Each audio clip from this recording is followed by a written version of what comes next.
It's natural for us to look calm on the outside.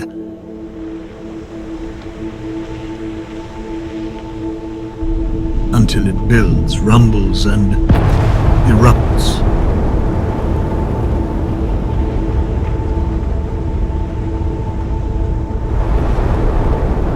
But what if you could channel that energy before the eruption?